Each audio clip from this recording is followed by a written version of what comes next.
haba niya. Ayan o, meron siyang turn signal pero walang marker light. So aberya na naman to. To whom will I go? Mike, good morning. I don't have trailer light markers. Arnold, he's here? Okay, alright, thank you. Yeah. Was working yesterday. The flasher is working. So nag-start tayo mag-untarp, no? Kagabi nakarating na tayo rito, doon tayo natulog sa labas. Binuksan na ng 5:30. Pumasok tayo para mag-untarp.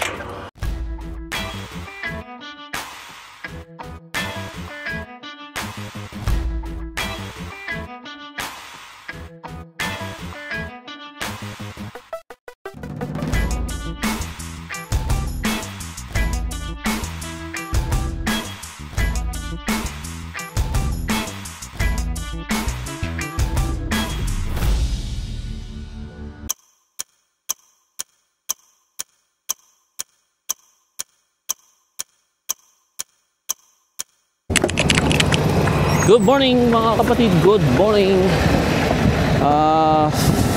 Dito na tayo sa yard, ano, para sa ating week's run. Meron tayong oversized load. So mag pre-trip tayo. Connect na natin itong ating trailer.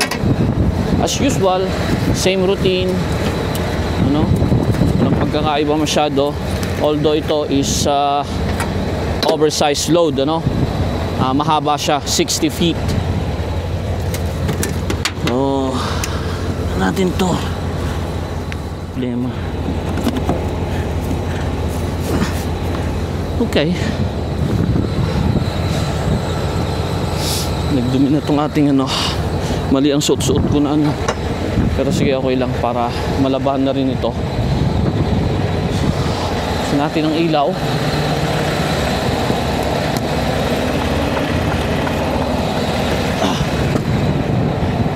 See?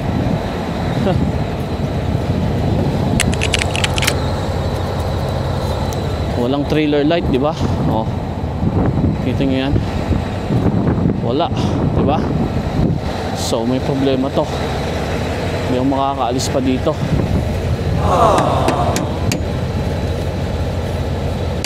Hindi na naman ni-report to ng sino man. So walang trailer light. Ha. So hindi na ako naubusan ng aberya, no? Ayan, no. Hindi natin alam. Ayan, no, walang marker lights. Yung ano, gumagana. Pero walang marker lights, no. So yan yung haba niya. Ayan, no. Meron siyang turn signal pero walang marker light. So aberya na naman to, no?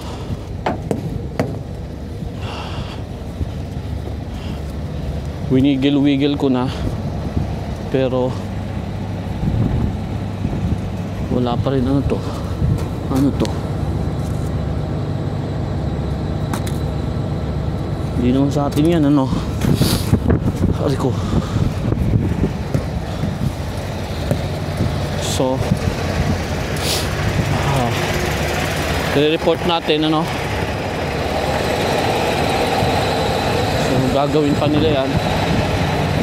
Maghihintay na naman ako nito. Well, it is what it is.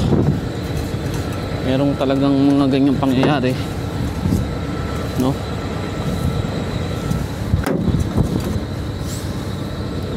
Matigas to. Matigas to mga kapatid. Baliktad ako.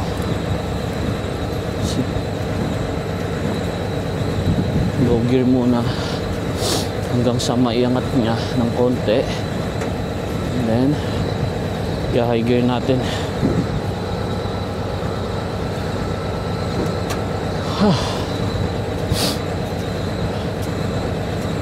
Nakabaon yan yun.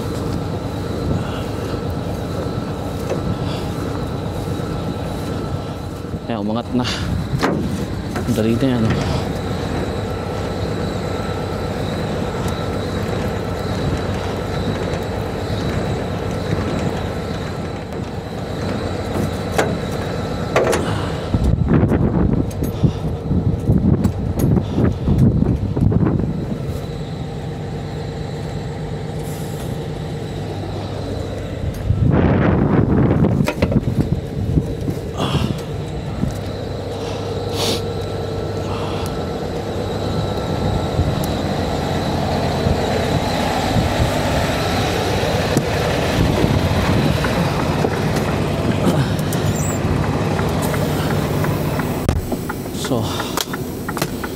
tayo sa shop.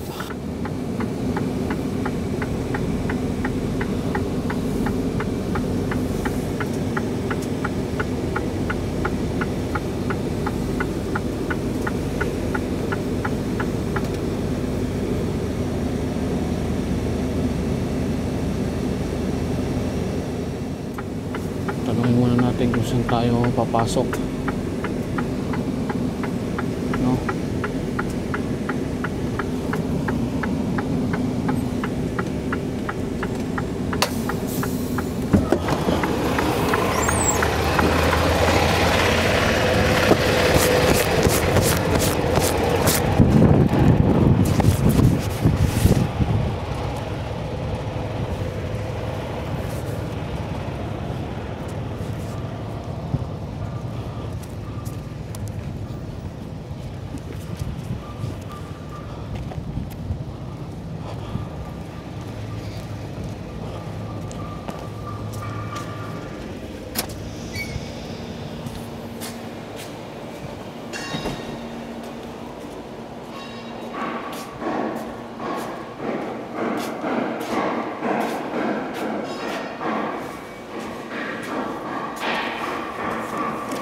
To whom will I go, Mike? Good morning. I don't have trailer light markers. Dr. Arnold. Arnold? Yeah. He's here? After pulling in here. Okay. Yeah. All right. Thank you.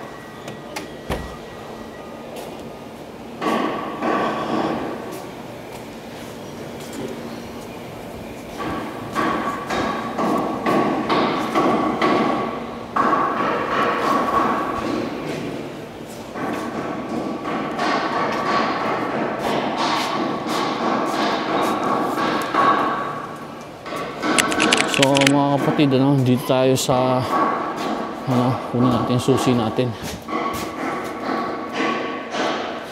Can no longer be parked in the shop overnight and can not have kill switch shut off until. There's problem on the lights, trailer lights. No trailer light. No trailer light? Yeah. Was working yesterday. The flasher is working, but Did you try and move the plug? yeah, with yeah, it? I wiggle it. It's not showing any sign that it will. We just came yesterday, end of day, from the shop home service. Yeah. Let's go see, maybe need to be cleaned a little bit. That's inside. The receptacle. It might be my plug or what?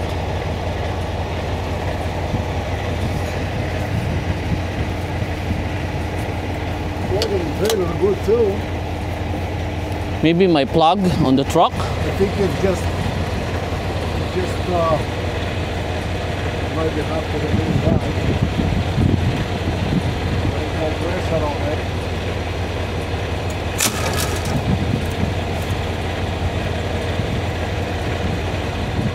I need to go in, right?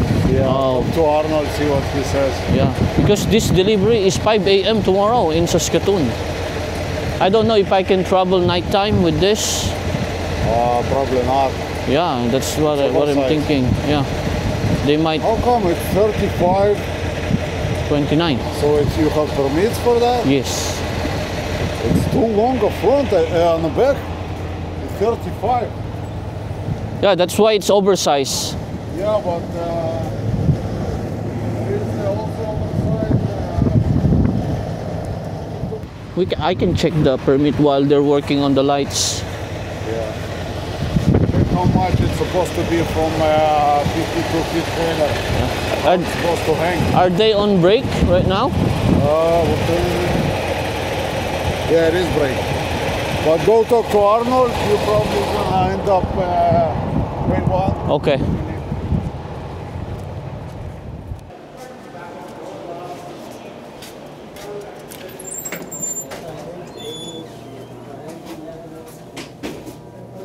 Have you seen Arnold, bro? Arnold? No, but he's usually in that front desk or like There on the office? He's not there. not there. He might Yeah. be out. You know where your dad would be? Have you seen Arnold? Probably out by the back there having a cigarette now. Arnold outside by 6 there. There? Oh no. It's I need to talk to Bruno as well. It's 10.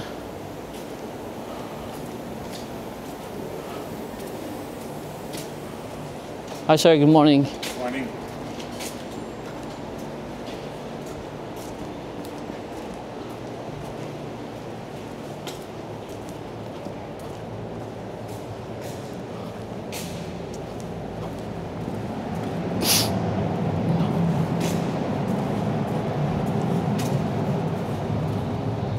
Morning.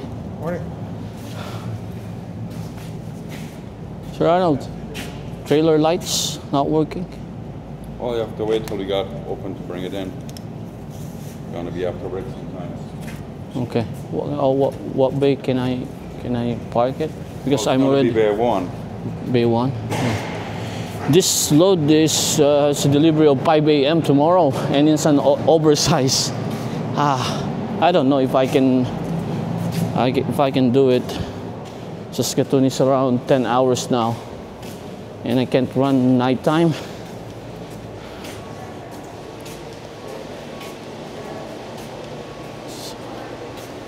Bay 1, sir? Yeah, Okay. when that one is done. Okay. Ay, nako. Hindi na ako naubusan ng ng issue. Every run, mayroon akong issue.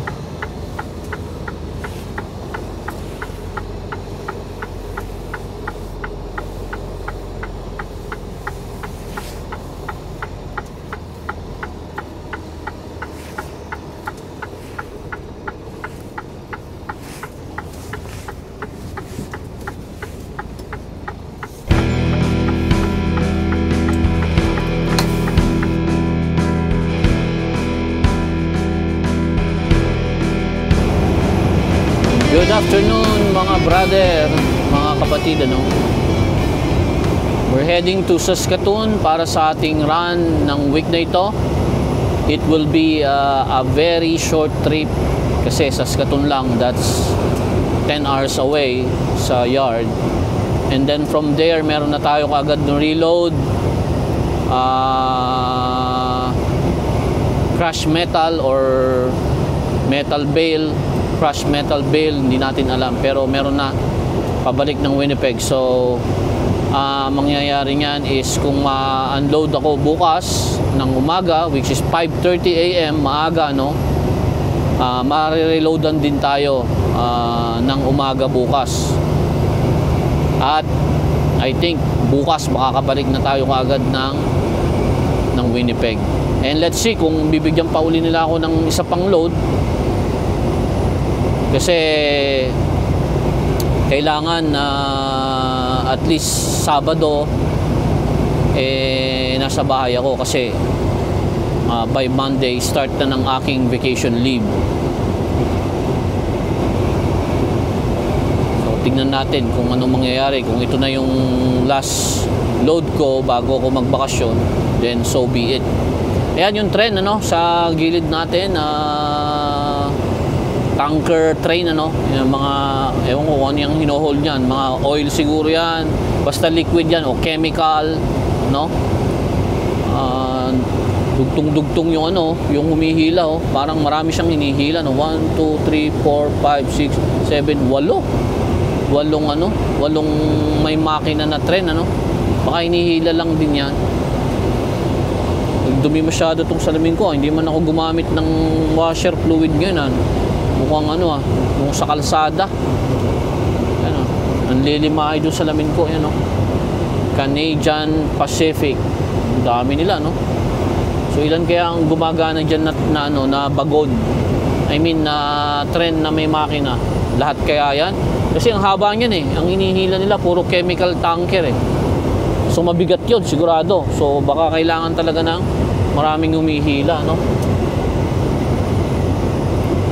So yan, meron pa tayong 550 kilometers away sa drop-off destination natin sa Saskatoon, sa Russell Metal tayo.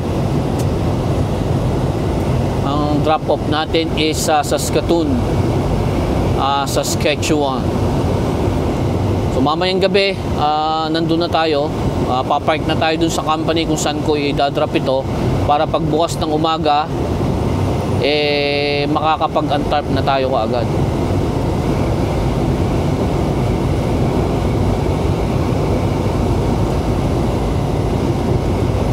Mga susunod na videos natin after nito mga kapatid, it will be about sa mga pupuntahan ko, kung saan man ako magpupunta, no? Medyo iibahin muna natin kasi nakabakasyon ako, kung saan ako mamamasyal, yung mga lugar na bibisitahin ko, then i-video natin yan at ipakita ko sa inyo, no? Yung mga aking mga bibisitahin. So abangan niyo yan mga kapatid sa mga susunod na videos natin sa ating channel, ano?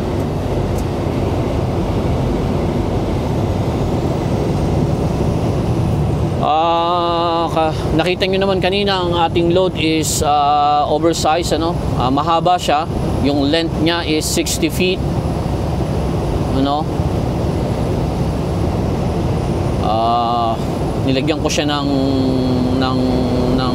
flags and light sa likod, pero sabi ng dispatch is hindi na kailangan yung sign ng letter D or nung oversize, hindi daw required na lagyan. So hindi ko na nilagyan, bawas sa trabaho sa akin yun, pagkabit at paglalagay.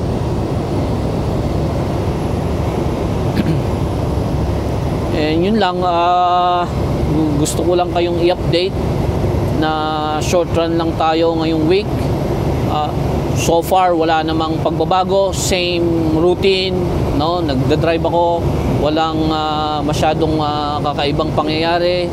Ang kalsada hindi naman siya ganun kadulas, no? Although nagtutunaw siya kasi positive to ngayon eh. So yung mga ibang snow na yan na tinatamaan ng araw is medyo nagtutunaw yan, kaya medyo dumudulas yan, ano? Pero maaaraw pa naman, maliwanag, nothing to worry as long as namamanage natin yung speed natin, ano? And every time na ma-feel natin na merong pagdulas yung ating truck, then we need to slow down. Lalo na sa mga ganito, yan, no? Diba? Ito hindi covered, yan covered. Yung ibabaw niyan medyo nagtutunaw-tunaw yan kasi tinatamaan ng araw, may positive 2. So parang magme-melt yung ibabaw niyan, kaya napakadulas niyan yung ganito pag nagme-melt yan. Parang isipin nyo na yung bloke ng yelo, sabuyan mo ng tubig and then subukan mong maglakad sa ganun. Ganun ang pakiramdam nung kalsada na to.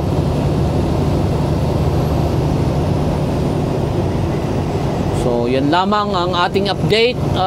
Maya-maya magkita tayo kung mag-i-stop man ako or kung doon na tayo mismo magkikita kung saan natin i-deliver itong load natin, then yeah, doon tayo magkita.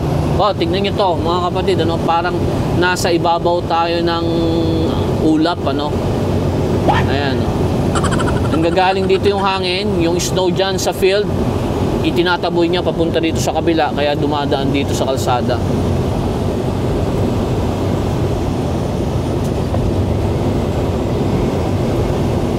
So kita-kita tayo ulit mamaya mga kapatid, ano? Isang magandang hapon sa lahat.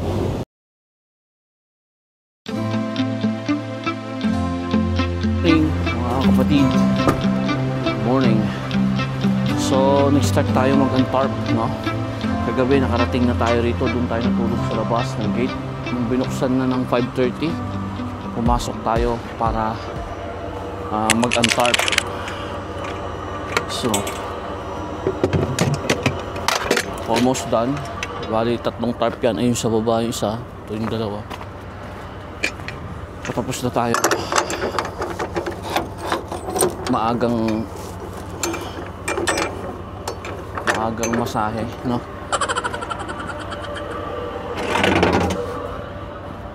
Ito hindi ganun kalamig.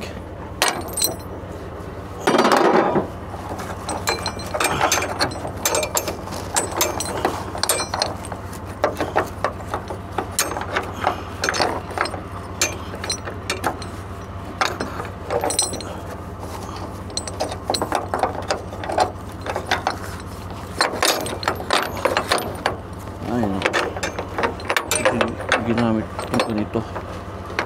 Ingat naman yan. Dahil wala na ba siyang strap. At ito pa ginamit na. Ay.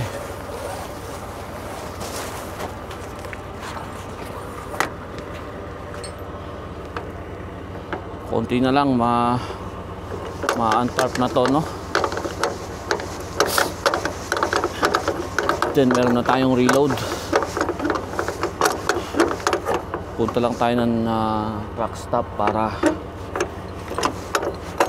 mag-shower, mag-CR,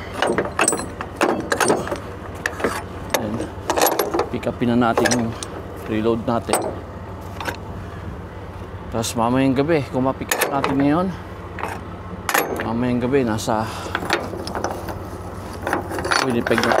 So parang 2 days lang to. So malapit lang naman eh. I don't know kung bibigyan pa nila ako ulit ng load na short run lang. Tingnan natin pagbalik natin.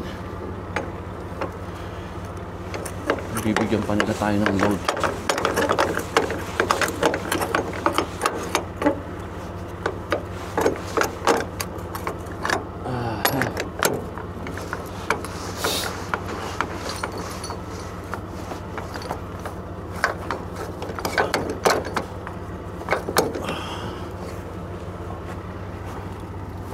Itong ano na to, no, dulas nito.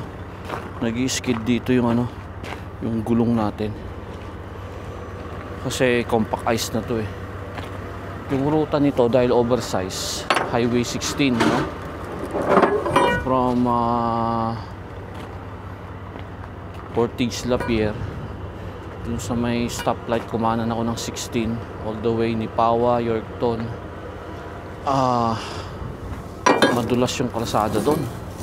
May bigla-biglang pakurba na may mga ganito na compact ice. Napakadelikado. Kasi once na nadulas ka doon at sumete ka, eh tapos na. No? Yari ka na doon. So, wala akong magawa na doon ako pinadaan kasi sa permit nito, doon ang ruta. Highway 16, hindi sa Highway 1. Hindi nang hirap pagka oversize, ano, kasi kung sinabi dun sa permit na ang daanan mo eh secondary highway, wala kang magagawa, dun ka dadaan kasi dun ka lang allowed na dumaan. Kung ano yung inilagay nila dun sa permit, kung anong kalsada ang dadaanan mo, yun lang ang dadaanan mo. Hindi ka pwedeng dumaan sa iba. Pwede naman. Isapalaran mo. Pag nahuli ka, malaking penalty, no? So, susundin mo talaga. And then may mga requirement, ano, like yung sa kung may overhang ka doon, kailangan may lights. Kung dito naman sa sides, ang sobra mo, yung side, merong extended lights din dyan dapat. And then, merong mga flags, no? Pero dito sa load na to, no, nakalagay doon sa permit niya, karaniwan makikita nyo pag oversize, ano? Kahit kala Boss Marco, may nakalagay sa harap na oversize load, ano? Or letter D. Pero sa permit nito, nakalagay doon, naka-specify doon. Kung hindi yung sinabi sa akin, lalagyan ko talaga to, oversized load or yung letter D, lalagyan ko. Pero sinabi ng dispatch ko, wag mong lagyan ng signage or yung banner ng oversized or letter D, kasi nakalagay doon, paglalagay ng ganon is prohibited unless stated on this permit, parang ganon ang pagkakasabi. So dahil siguro minimum lang naman ang ano nito, no, ang pagka-oversize niya, kasi mahaba lang ng konti, 65 feet, no? No need nang maglagay, no? Para siguro not to send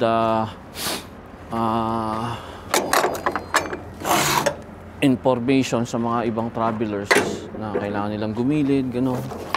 Kailangan nilang mag-slow down Dahil nagbibigay ng false info yung ano na yun. Pero hindi naman ganoon kalaki yung load natin. Ano. Baka yun ang reason, hindi natin alam. Kasi ang buong akala ko, kapag ka may permit ka dahil oversize ka, it's either wide or long or high, kailangan lagyan ganon. Hindi rin pala.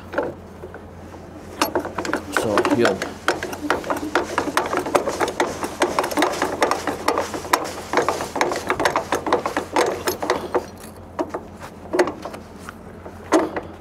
Alam nyo, yung temperature ngayon mga kapatid, ano, is -4 lang dito sa Saskatoon. Pero yung lamig na nararamdaman mo kakaiba, nanunuot. Yung mga kasama namin sa bahay, puro mayroon silang sakit. No? May mga trangkaso sila, flu, no? Sabi nila ano, sobrang lamig daw at nanunuot sa buto. Totoo naman na talagang nanunuot sa buto yung lamig. Pero -4 lang, no? Kahit sa Winnipeg ganun lang din yung temperature, no? The last time kung maalala nyo nung nag-a-antarp ako, -27, ano? Masakit sa kamay, pero hindi nanunuot yung lamig sa mga buto talaga na para sumakit yung mga kasukasuan mo. Pero ngayon ganun na ang ramdam mo sa lamig. Dahil nung nag-i-start pa lang ang winter, kumbaga ang kapaligiran, wala pa naman talagang mga yelo eh, no? Hindi pa naipon ng yelo sa lahat ng parte, lugar, bubong, bundok, kalsada, field, sa gubat. Wala pang mga naimbak na ganito na yelo. Pero since ilang buwan nang lumipas at winter na at bumagsak na ang yelo ng paulit-ulit, lahat ng kapaligiran punong-puno ng yelo. No, punong-puno nitong yelo talaga. So, pag umihip yung hangin, kakaiba talaga. No? Kakaiba compared nung kaka-start pa lang ng winter season. Na kahit -27, kaya pa. No? Hindi nanunuot. Tsaka siguro yung katawan natin, ano, dahil halos magti 3 months ng winter, ano, nagsasawa na sa lamig. Kaya parang yung resistance niya is bumababa na rin, ano. Kaya ang pakiramdam mo kahit -4 lang, sobrang lamig. Observation ko lang naman yun, ano, at assessment ko kung bakit ganun. Yan, kita nyo, bundok-bundok yung yelo na yan. Para kang nasa cooler na nakatapat mo na sa aircon. Nung nagyelo na yung kapaligiran ng cooler, nandun ka sa loob, yun, mas malamig na. Yun lang ang analogy ko. Pero, totoo, nanunuot yung lamig sa kapag lalo pagpatapos na, yung bandang February. Kahit hindi siya ganun kababa yung temperature, nanunuot yung lamig sa buto. Sumasakit yung mga kasukasuan mo.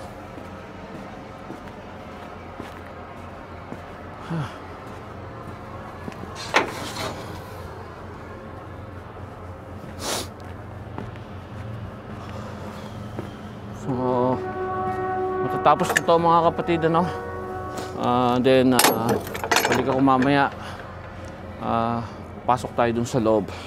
So, mga kapatid, ano? Ayan yung, ano, pinagdi-deliver natin, ayan, no? So, wala namang pangalan. So, okay lang, ano? Basta walang pangalan. Kaya, walang problema. So, ayun. Yung load natin, ayun. Ina-unload na. So, yan yung crane nila. Hindi kagaya dun sa pinuntahan natin sa Tennessee, no? Yung crane nila hindi gumagana. Pero dito, ayan, no? Tingnan, gumagana yung crane. Kaya mabilis mag-unload dito. Doon, forklift ang ginagamit nila. 2 forklift. iaangat, aabanti ka, atras dito. Okay siya. Magandang equipment nila dito. Hindi gaya dun sa last time na naghintay tayong 24 hours.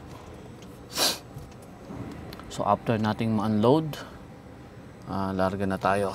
Pabalik ng, hindi, pipick up tayo. Pabalik ng Winnipeg. So, yun mga kapatid, ano. Namasahe na tayo ang aga-aga. So yun ang kaganapan ngayong umaga. Madaling araw pa lang nag-a-antarp na tayo. Pagod ka agad, aga-aga pa lang. Pero ganun talaga. Ito ang ating hanap buhay. So kailangan samahan ng sipag at tiyaga para maging magaan pa rin kapag minsan na mahirap yung trabaho. So kita-kita tayo mamaya sa truck stop. Mag-shower muna tayo, then kung ano pa yung mga ibang gagawin, and then pipick up na tayo para sa ating reload. Good morning. Good morning mga kapatid, isang magandang umaga. Time check 7:40 AM.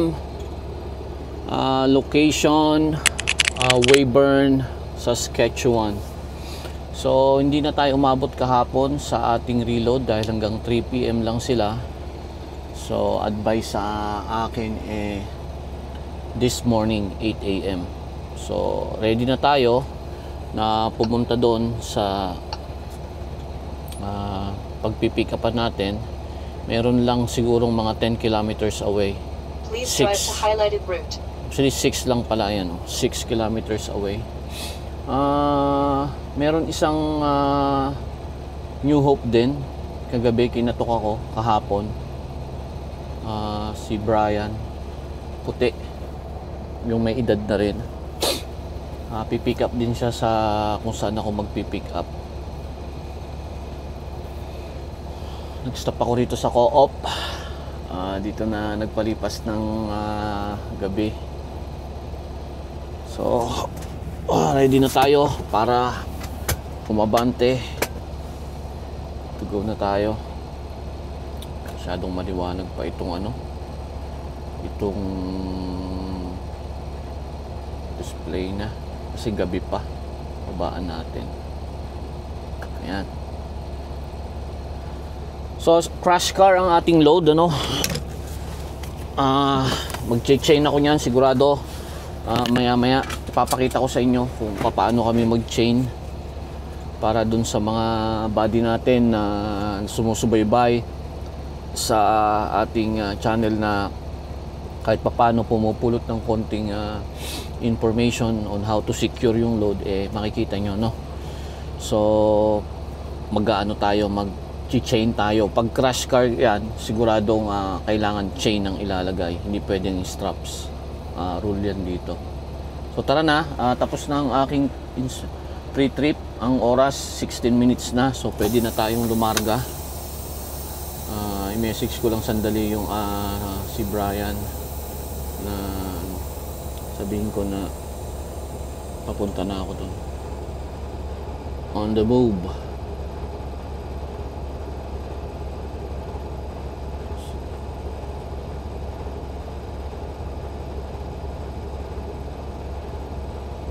Okay, let's go mga kapatid. Rock and roll na uli.